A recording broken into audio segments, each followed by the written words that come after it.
आपके बाबा? क्या मैं आपके बाबा का नाम जान सकता हूँ?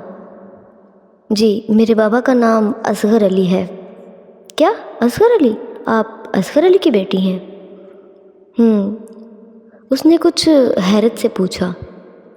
जी। क्या आप मेरे बाबा को जानते हैं? जी जानता तो हूँ। खैर चले आए, मैं आपको अपने बाबा से मिलाता हूँ। और वो मुझे अपने साथ ले आया। कंपनी के बाहर एक बड़ी गाड़ी खड़ी थी। हम उसमें बैठे और शहरियार के घर आ गए। कुछ देर बाद गाड़ी एक बहुत आलीशान घर के सामने रुकी। बाहर निकलकर घर के अंदर जाने लगे। ये घर किसी महल से कम नहीं था, बहुत ही बड़ा और बेहद खूबसूरत। मैंने अपनी ज़िंदगी में पहले कभी इतना खूबसूरत घर नहीं देखा। मुलाजमों की लाइन लगी हुई थी, सब अपने अपने कामों में मसरूफ़ थे।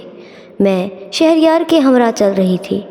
वो मुझे सीढ़ियों से ऊपर दाईं जानब एक बड़े कमरे में ले गया, जहाँ सामने बेड पर मेरे बाबा की उम्र का शख्स लेटा हुआ था, जो कि शहरयार के आने पर उठ गए। अरे शहरयार बेटा, तुम इतनी जल्दी वापस आ गए? खैरियत? और ये तुम्हारे साथ कौन है? जी बाबा, ये मैविश हैं, आपसे मिलना चाहती हैं, शहरयार ने अपने बाबा को बताया। बोलो बेटा, कौन हो तुम और मुझसे क्यों मिलना चाहती थी? शहरयार के वालिद ने मुझसे पूछा। जी मैं असगर अली की बेटी हूँ, उन्होंने मुझे यहाँ भेजा है। उनकी हालत अभी बहुत ख़राब है, फालिज के मरीज़ हैं। उन्होंने आपके लिए पैगाम भेजा है कि वादा निभाने का वक्त आ गया है। मैं बोलती जा रही थी, क्या क्या तुम मेरे दोस्त असगर की बेटी हो? उन्होंने बड़े प्यार से मुझे अपने पास बुलाया, मेरे सर पर शफ़क़त से हाथ रखा। जानती हो, असगर मेरे बचपन का दोस्त है, हमारी बहुत गहरी दोस्ती हुआ करती थी। क्या हुआ मेरे दोस्त को, खैरियत तो है ना? अंकल ने परेशान होकर कहा। अंकल, उनकी तबीयत बहुत ख़राब है। मैंने बहुत परेशानी में कहा। अच्छा बेटी, परेशान ना हो, तुम अपने बाबा को जाके बता दो, मुझे अपना वादा याद है, बेफ़िक्र रहो, जब कहो हम हाजिर हैं।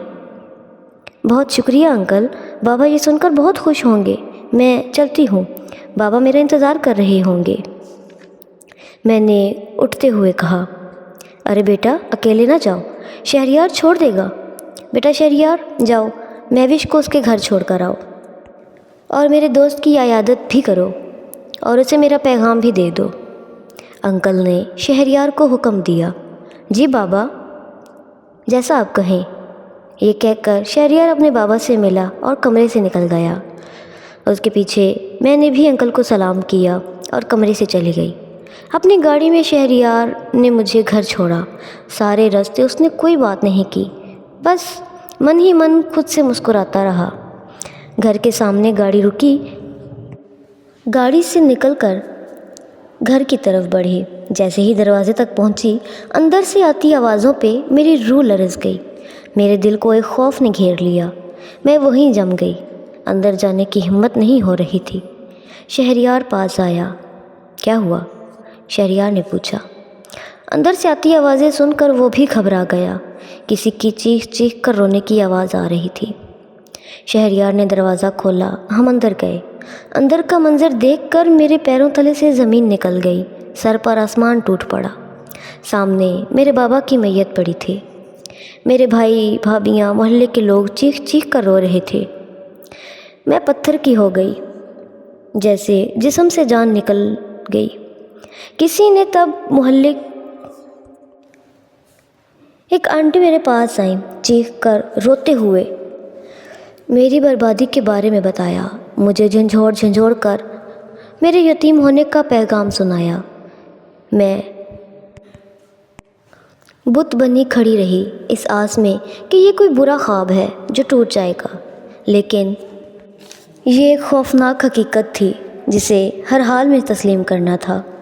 बिलाखिर मेरा कलेजा फटने को आया और मैं खामोशी तोड़कर बाबा की मैयत से जा लिपटी और धाड़े मार मार कर रोने लगी। मोहल्ले की औरतें मुझे संभालने लगी, लेकिन मैं कहाँ संभलने वाली थी। मैं बाबा को छोड़ بابا کو چھوڑ کر کیوں گئی، یہ بات مجھے کھانے لگی اور میرے رونے میں اس قدر شدت آئی کہ میں بے ہوش ہو گئی۔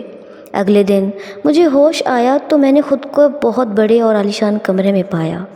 میں نے اٹھنے کی کوشش کی تو دیکھا شہریار پاس ہی کرسی پر بیٹھا ہے۔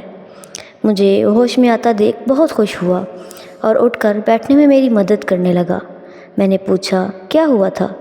اس نے بتایا کہ دماغ پر اثر پڑنے کی وجہ سے میں بے ہوش ہو گئی تھی۔ میں نے پوچھا کہ میں یہاں کیوں ہوں، میرے بھائی بھابھی کہاں ہیں؟ اس پر شہریار نے جو بتایا وہ میرے ہوش اڑانے کے لیے کافی تھا۔ اس نے بتایا کہ بابا کے جنازے کے بعد جب سب اپنے اپنے گھروں کو چلے گئے اور تمہیں تمہارے بھائیوں کے حوالے کر کے جانے لگا تو تمہارے ایک بھائی نے مجھے روک لیا اور مجھ سے کہا کہ اسے اپنے ساتھ لے جاؤ، ہمیں اس کی ضرورت نہیں اور نہ ہم اس کے ذمہ دار ہیں۔ ان کی اس بات پر میں حیران ہو گیا کہ ابھی باپ کی قبر کی مٹی بھی خشک نہیں ہوئی اور انہوں نے اپنا رنگ دکھا دیا۔ بہرحال میں تمہیں وہاں سے لے آیا، لیکن تم پریشان نہ ہو، تم یہیں رہو گی۔ اس کی یہ بات سن کر میں نے سوالیہ نظروں سے اسے دیکھا اور پوچھا کہ میں یہاں کس حق سے رہوں؟ میرے اس سوال پر شہریار نے کہا کہ بابا تم سے بات کرنا چاہتے ہیں، وہ ہی بتائیں گے۔ تھوڑی دیر میں شہریار کے بابا ایک ملازم کے سہارے چلتے ہوئے کمرے میں داخل ہوئے۔ شہریار کے ساتھ پڑی کرسی پر بیٹھے۔ میں نے انہیں سلام کیا، انہوں نے سلام کا جواب دیا اور طبیعت کا پوچھا اور میرے بابا کا افسوس کرنے لگے، جس پر میں بہت غم زدہ ہو گئی۔ انکل نے مجھے پوچھا کہ کیا تمہیں پتہ ہے کہ تمہارے بابا کس وعدے کی بات کر رہے تھے؟ میں نے چونک کر ان کی طرف دیکھا اور کہا کہ میں نہیں جانتی کہ وہ کس وعدے کے بارے میں بات کر رہے تھے۔ انہوں نے مجھے پیغام دیا جو میں نے آپ کو دے دیا۔ تب انہوں نے بتانا شروع کیا کہ یہ وعدہ بہت سال پہلے کا ہے۔ اصغر اور میں بہت اچھے دوست تھے، بھائیوں سے بڑھ کر۔ بہت محبت تھی ہم میں، ایک دوسرے کی خاطر کچھ بھی کر جاتے تھے۔ ہم دونوں کی شادیاں ہو گئیں، بیویوں کے آنے کے بعد ذمہ داریاں بڑھ گئیں تو کم ہی ملتے۔